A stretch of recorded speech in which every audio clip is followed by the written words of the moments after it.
In this lecture, we're gonna show how we can apply and edit scene.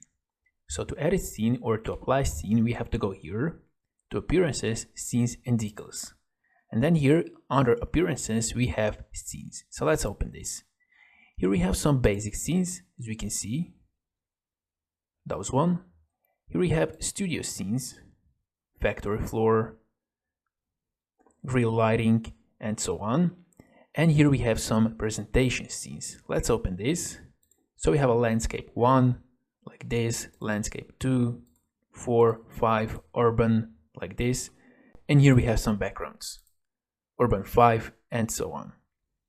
And now if we want to apply a scene, we can just double click, for example, on this one.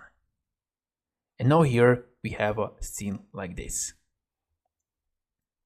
If we want a different scene, we can go to basics, for example, we can go with this one.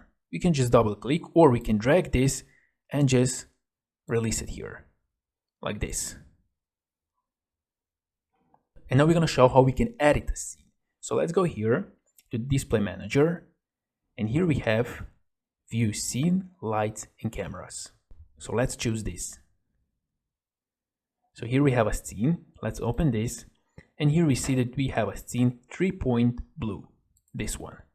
And now, for example, if you add another scene, let's go, for example, with reflective floor black. We can just double click here, and now here we can see the changes, environment, kitchen.